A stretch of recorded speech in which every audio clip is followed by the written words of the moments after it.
Hello, everybody. So this is the podcast for the January 26th assignment. And what you guys are going to be doing, as you can see here, is you're going to be graphing a parabola. We'll talk about what is a parabola and finding the equations for the axis of symmetry and also the vertex. Okay, it's not listed there, but you'll also be doing that. Okay, so let's first look at what the question is asking. Graph this equation, okay, on this axis, good deal. You must plot 5 points, including the roots and the vertex. So let's look at this list that I've been generating with you guys. We've been talking about x-intercepts, roots, zeros, and solutions. Okay, these are all synonyms depending on the context of the question that's being asked. If I ask you to graph it, the x-intercepts are pretty self-explanatory. It's where it crosses the x-axis. Now, when I look at this coordinate, it's some x value and the y value is 0. Again, it's some x value and the y value is 0. So this equation here, if the y value is indeed 0, that's what happens. This y is 0. So you're looking for what numbers can I fill in for x that will make this whole right side worth 0? Because I want it to be 0. They're telling you I need this right side to be worth 0. So these are zeros. They will also ask, give me the solutions, which are the same thing as zeros or x-intercepts. They could ask you to solve it. Same dealio. Okay? And roots, we'll talk about that in an assignment that's coming up. Okay? But not today. So what is a parabola? A parabola is a curve that roughly looks like this. It either opens up or it opens down. So it's not a line, it's a curve, right? The vertex is either its lowest most point or its highest most point. That's the vertex. And we'll talk about different methods of finding the vertex. Okay, to show you how to do this in Delta Math, let's go over to Delta Math and take a look. Okay, so I'm going to bring up the calculator, and they ask you to graph this thing. So you hit y equals, and clear out what's there. I'm going to type this in. Now remember, that's when it comes first like that, that's a negative, not a subtraction. This symbol is a subtraction, but this first one has to be a negative. Negative x squared minus 10x. X is up here again. It's right there. Minus 16. And I'm going to graph it to look at it. Now you don't freehand this onto the graph. Okay, I need to get the actual coordinates. Okay, now these two you can get. I talked about x-intercepts. Those two you can get. So negative 2, 3, 4, 5, 6, 7, 8. Negative 8. Negative 2 and negative 8. Okay, I'm not sure. It almost looks like I drew something in between them, but let's hold on. But I can also get those off your table. Second graph, here's a table of values. Now that's the x value, this is the y value. So currently a y of negative 16 and all these don't fit. Don't worry, use this up arrow in this case to scroll till you find numbers that do fit. Okay, now you're looking for 5 points. 2 of them have to be the x-intercepts, so there's the x-intercepts. And remember, when I said x-intercept, remember your y values are 0 when you have an x-intercept.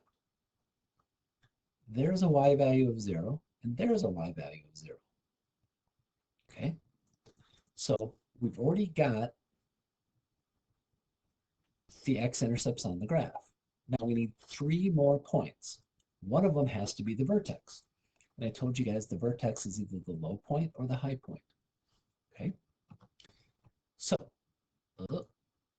looking at this, if it's a high point, it will be the largest y value.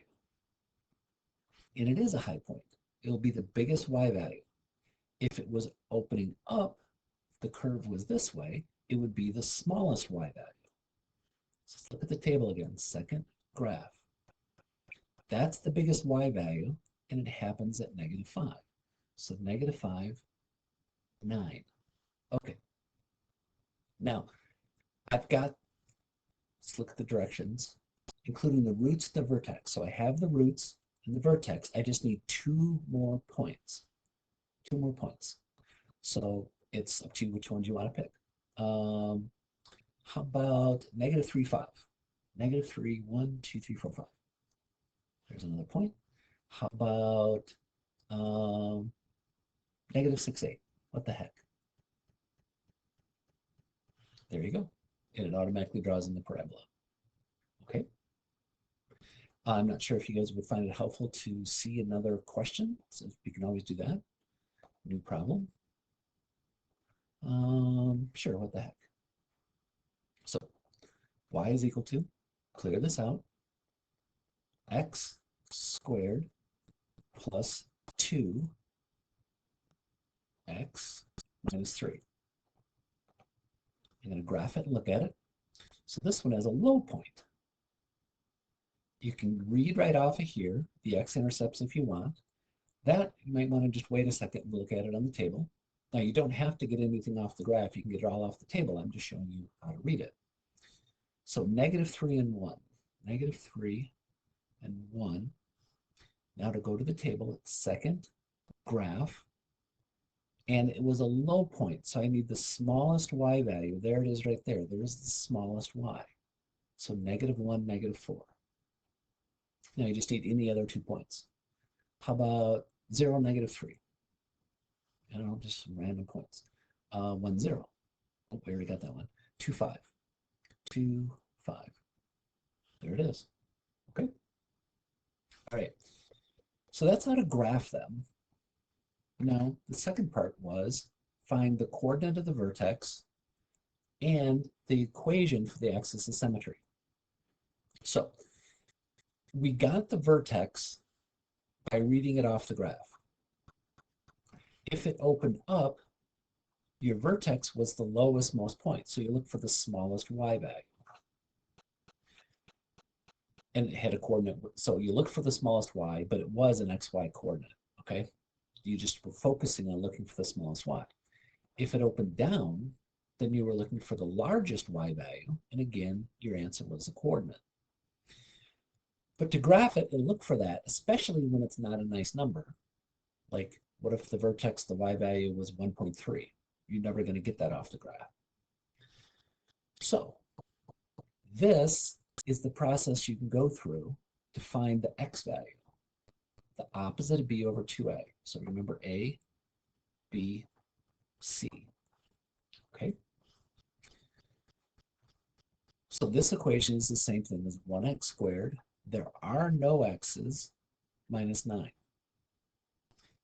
The opposite of b is 0.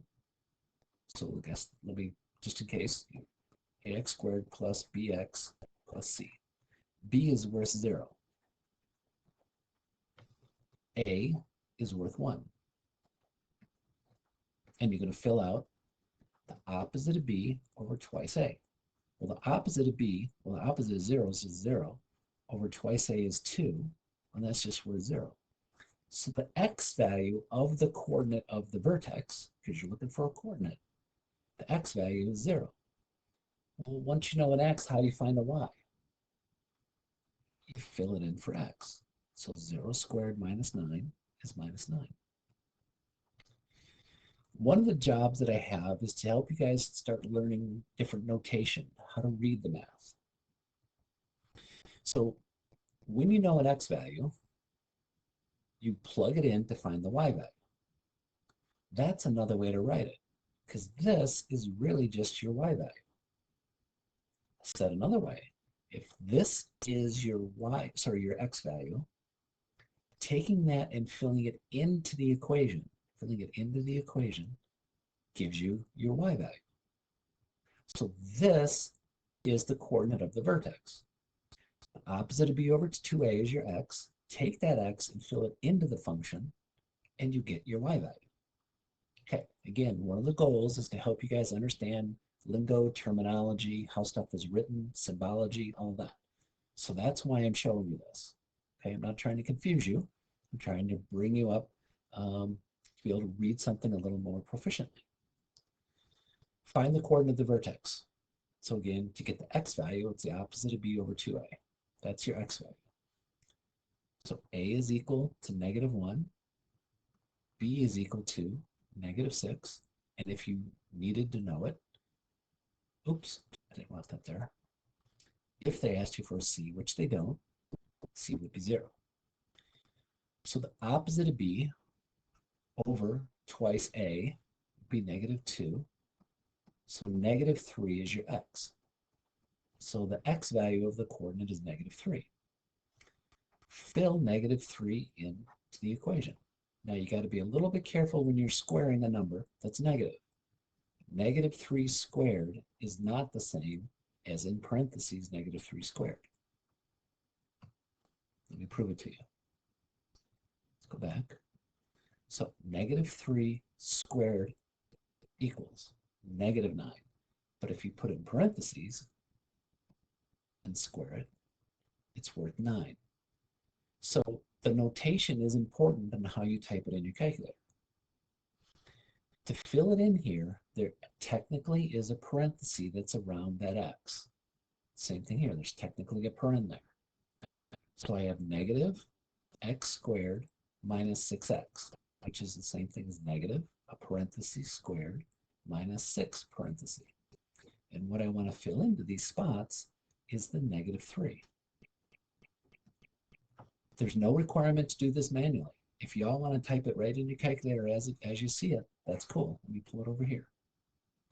So you have negative parenthesis, -3 squared minus 6 parenthesis, -3. And it will do all the work for you. Now, this negative here has to be a negative. That has to be a subtraction. These both have to be negatives. Okay? So the answer is 9. That's the coordinate of the vertex. Okay? A is equal to -1. B is equal to 4. I know you don't need C. I'm just getting in the habit of it. And you want the opposite of B over twice A. Opposite of B would be -4. Twice A would be -2. So your answer is 2. So the x value is 2. Now fill that in to the equation. So negative something squared plus 4 times something plus 2. And what you're going to fill in there is the 2. And if you want, you can just type it straight in your calculator. So you'd have negative parenthesis 2 paren squared plus 4 paren 2, close the paren, plus 2. There you go, 6. So your answer is 2, 6. Okay.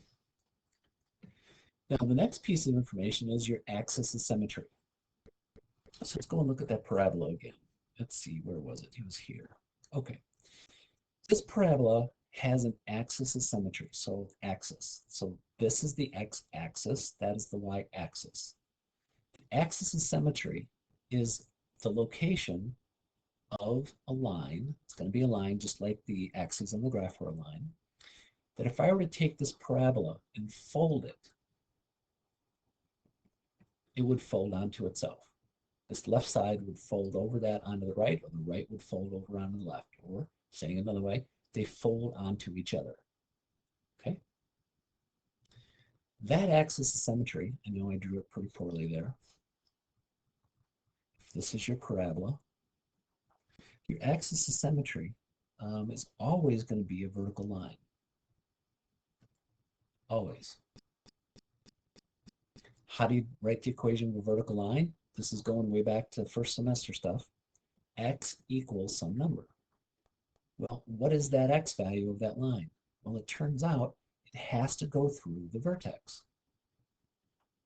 So if you find the x value of the vertex, that is going to be the equation of that vertical line. So x is equal to the opposite of b over 2a is the equation for the axis of symmetry. So that's a, b, c. Opposite of b is 48. Twice a is 6, so 8. So the equation for the axis of symmetry is x is equal to 8. That's the equation of the vertical line that goes through this parabola, through its vertex to create that axis of symmetry. Okay? This is the same as 2x squared plus 0x minus 16. So your b is worth 0 and your a is worth 2. So b is 0, a is 2, x is equal to the opposite of b. Well, opposite of 0 is still 0, over twice a is 2. So x is equal to 0 is the equation for the axis of symmetry. Okay? These are your two assignments. Thank you for your time. Have yourself a great one.